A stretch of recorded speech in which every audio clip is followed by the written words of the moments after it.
Okay, sir. I want to ask that how do you know where to place your brush during highlighting? Because I noticed that earlier when you were highlighting, there was a cut somewhere, so you had to correct it. Do you saw it when I was done with it? Yes, I did. Okay, and you saw it when I made that mistake, right? And you Yes. saw it when I corrected it. Okay, so this is the simple way to achieve a flawless brows. Now, this is called wand, W-A-N-D, or you can call it spoolie, S-P-O-O-L-I-E, spoolie, or you can call it wand, mascara wand, like your regular mascara wand, W-O-N-D. All right, so this is very powerful as it is. It is magic, but a lot of people don't maximize, uh, the function of this enough. All right, so you can see that I am brushing this up, not just like I'm just brushing it. I am brushing it up and a bit slanted. Can you see? It's a bit slanted. But before I go into this, I'm going to carve the brows, removing the excess. So I'm taking it down, then remove the excess.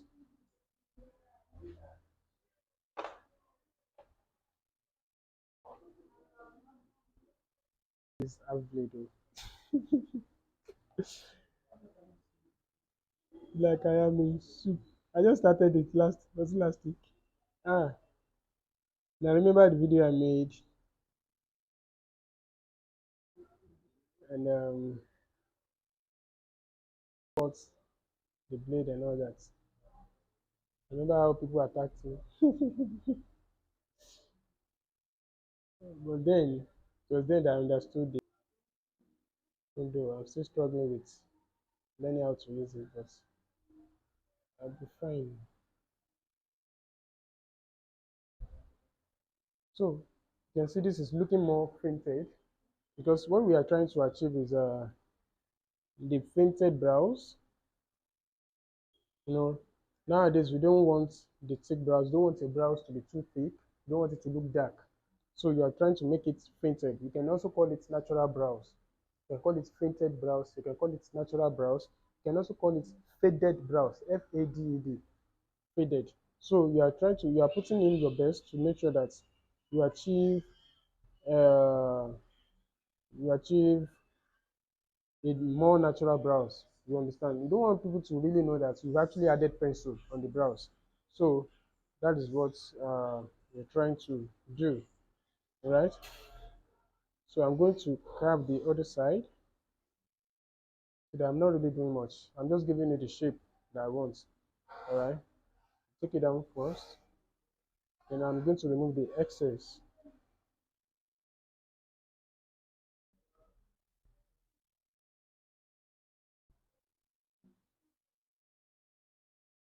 This blade is still showing me pepper ball.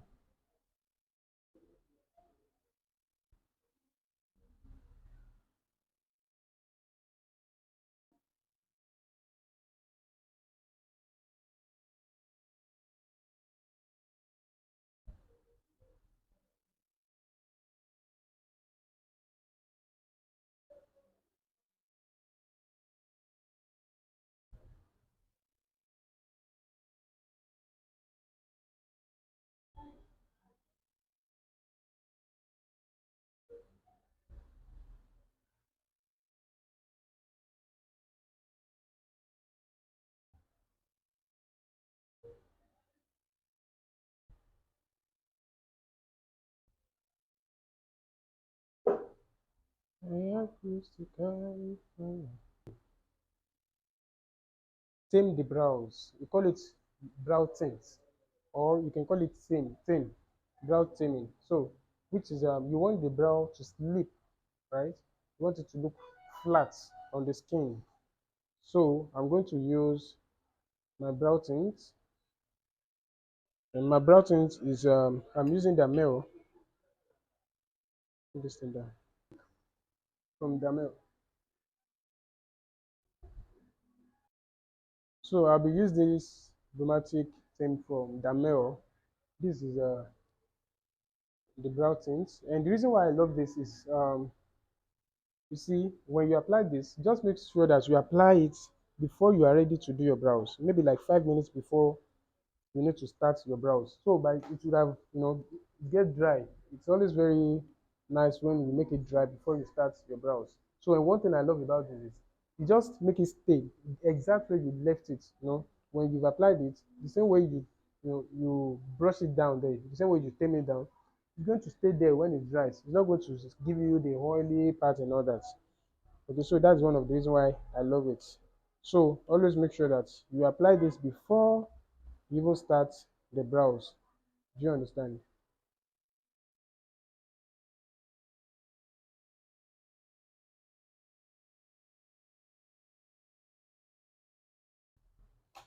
So the next thing I'm doing now is I want to apply my brow tint from Dammel. I just press like this, then pick my wand, give some touches, then see. Now what I do is, you see the last, like an inch before the full brows. What I do with that is, I just take it to the other side, you scatter it to the other side, then it's going straight, then it's coming slanted here. Now what I'm doing here is I am dabbing my powder on it. The fact that I'm not doing full. So if you take a deeper look at this, you realize that the brown is looking more fainted. So what I'm just doing basically is I'm just dabbing my powder on dark, even after the tint, and now it's looking a bit fainted, which is what we are trying to achieve. So now I can go into my brows. So basically, brows is very simple because what I do is I just fill in the gaps, as simple as that. I just fill in the gaps, and I'll be using the amazing Davis pencil.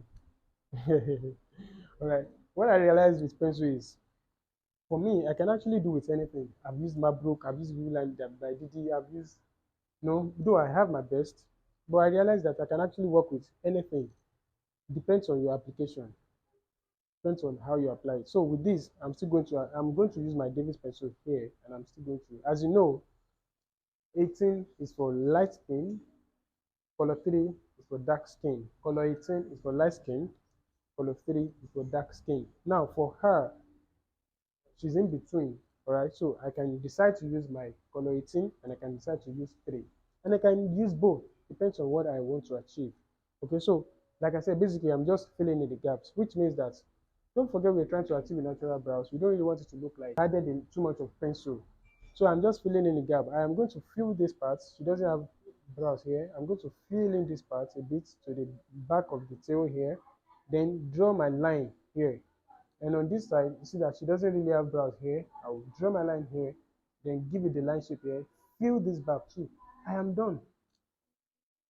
If you can draw your pencil very well, it will not give you issue when you are lighting it with your concealer. But if you don't draw it well, it's going to stress you. So once you have a good pencil line here, you draw your pencil well, all you are doing is you are just, you are just tracing out that part with your concealer. So it makes your work much more easier. But if you don't do that right, you struggle with the highlights. Okay. So I am going now. Make sure your pencil is well sharpened. Can you see my pencil? It should always be well sharpened. Then starting from the bottom, now I'm using color 3, and I am not using the tip of the pencil. Just use the side as if you're shading. Let me change to this. I don't want something too dark.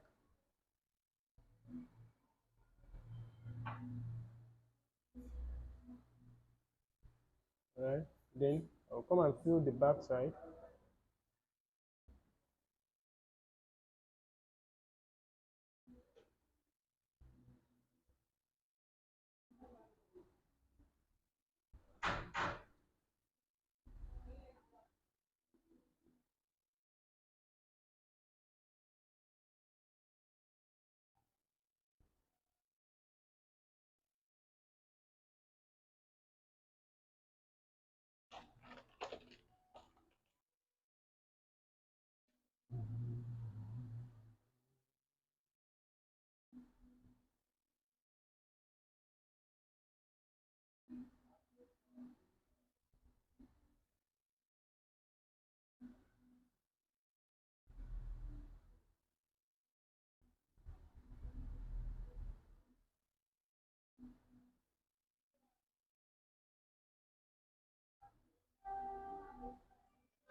Okay, now I'm going to the other side.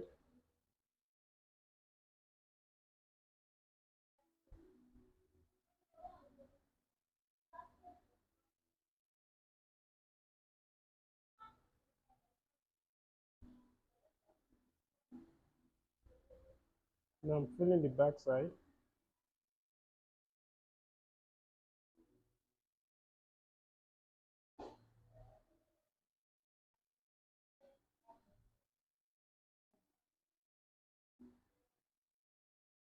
Now there's something we call stroke, which is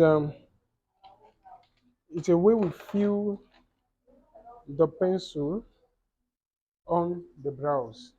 So make sure your pencil is just sharpened. Then I'm going to start stroking it out.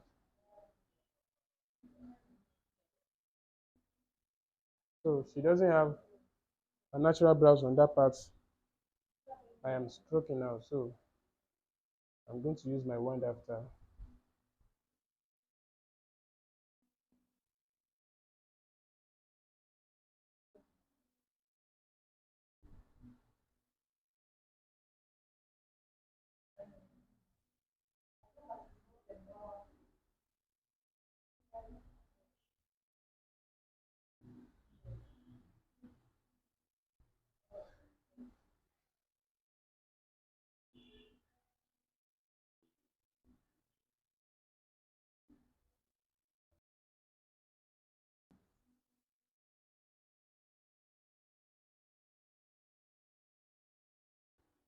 Now for concealer, the fact that we do skin work, which is I start my foundation first, then end with the brows. So I really don't do a lot on the upper parts. I mean on the upper part of the brows. The major concentration is on the brow bone, the lower part of the brows, which is the brow bone here. I really don't do much at the upper part. So I don't stress myself, highlighting the upper part. All right. So basically, full makeup. She's not on foundation and all that. So I am going to do just a bit of highlight on the upper part. Okay. So basically, we'll be using two shades of concealer, one for the lower part and one for the upper part.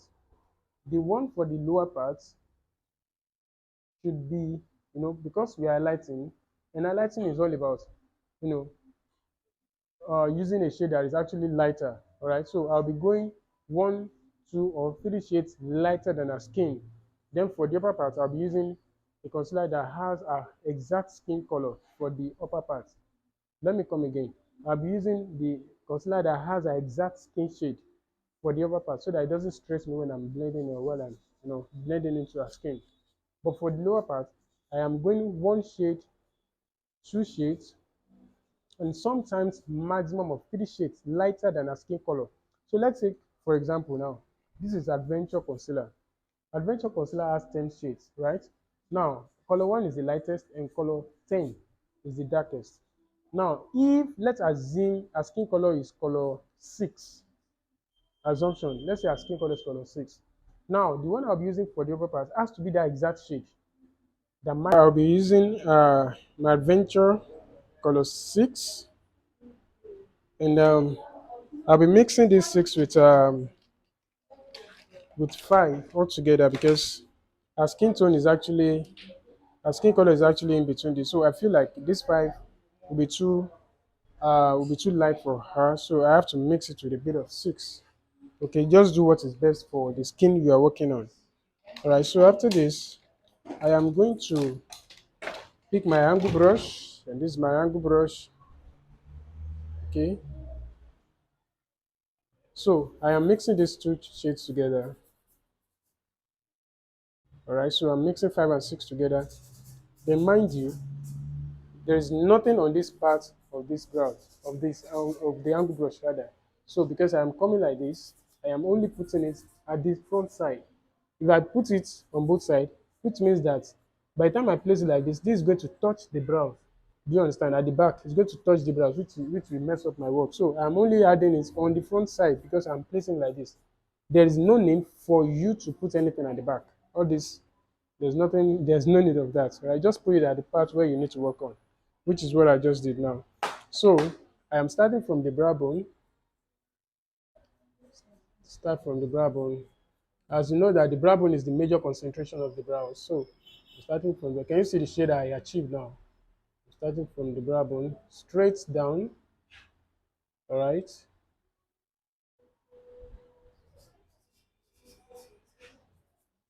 To you know, be rushing at this point, right? So take your time to do this. At least brow bone. I am shifting to the middle, then I pick at the front, all right? So I go again.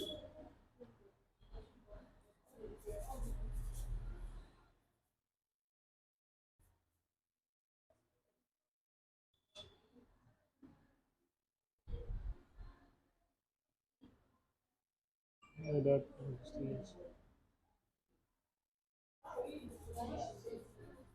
Now after this, I am jumping to the middle part, then journey back to what was coming from here.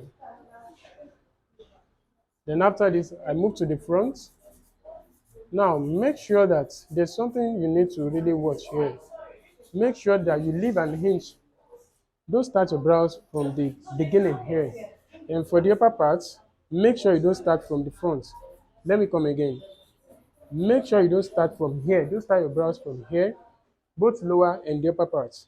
Just leave an hinge and start your brows. That gives him more natural look. So even while I'm carving, while I'm even carving a brows with the blade, with the razor, I make sure that no matter how bushy the person's brows is at this front part, I don't even carve it out.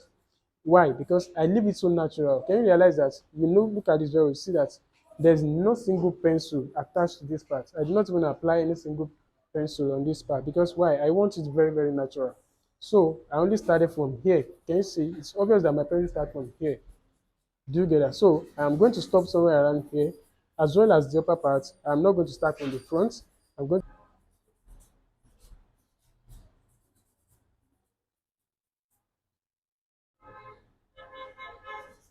Now after this, I am just blending it with my finger to give a more natural look.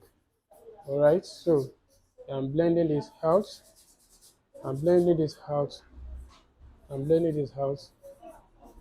You notice that I did not use my finger to touch the brow bone. Like I said, the brow bone is major concentration of your brows. And you don't want to mess, you can imagine what it's going to give us. The dot on this, I mean, on my finger is going to show here, which is called the hash line. So we're going to have some hash lines here if I touch this. So after using your brush to to just blend it off.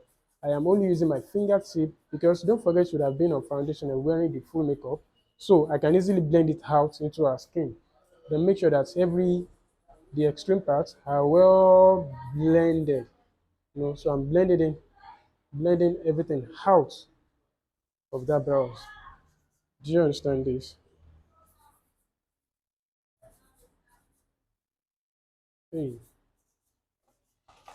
That you can go to the back and start doing brows like this. Your position also matters. Now, how do I do it? When I'm doing the lower part of a brows, I am staying by her own right hand side. When I'm doing the lower part, which is here, the brow bone side, and this other side, I am staying by her right hand side. And when I am ready to do the upper part, I come to her left hand side, then I'm doing like this, I'm doing like that. But when I'm doing the lower part, I am staying by her right hand side, I am taking this like this, then taking this like this. So positioning matters, okay? If not, you will just keep realizing that something is wrong and you can't even figure it out. So please take note of that.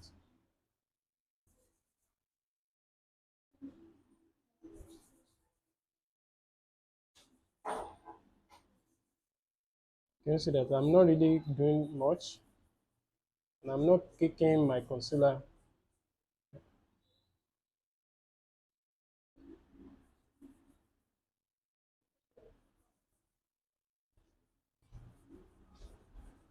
And I'm blending out with my finger. And you can use a transition brush if you can use your finger for this thing. I'm blending this out into our skin. Yes.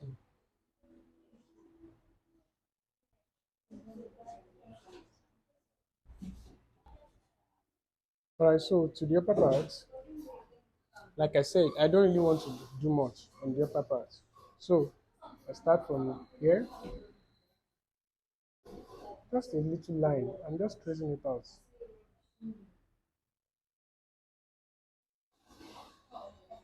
Can you see? I can easily blend it into our skin because I am using a shade for this part. So it's very much more easier for me to blend into our skin.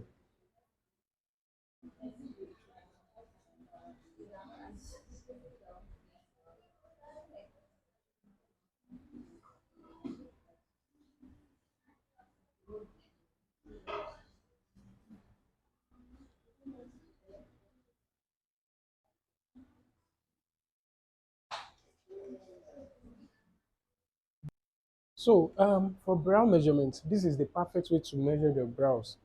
This is called the nose ball, and this is the nose bridge.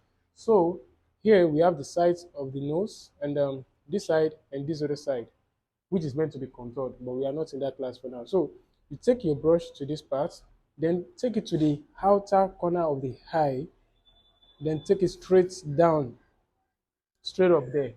So anything that falls under or coming out of here is excess. So you have to cut it out. Then for this side, you just take it here straight. Your brows must not come out of this part.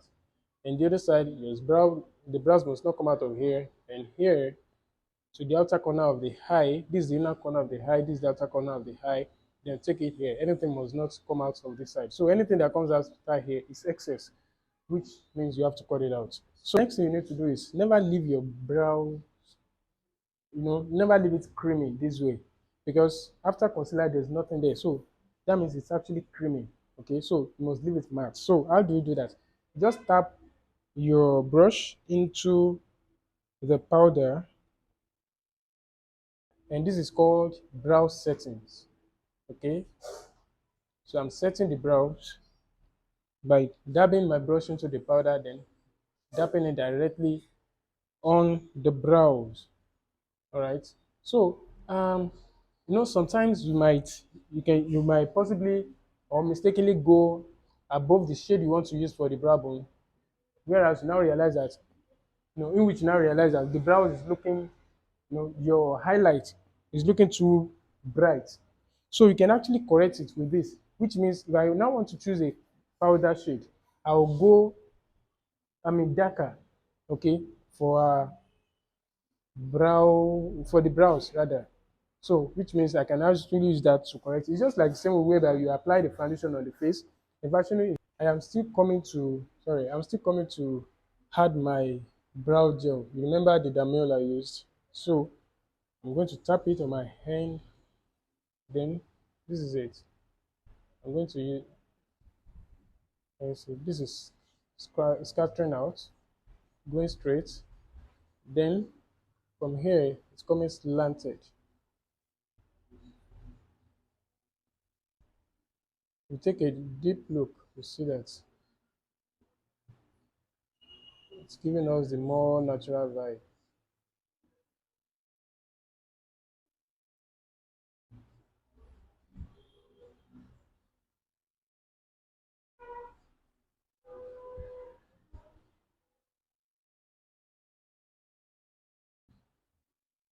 Probably giving you a lighter undertone and all that. So you can actually correct with it. Powder. You just use a powder shade that is darker than that so that it can tone in.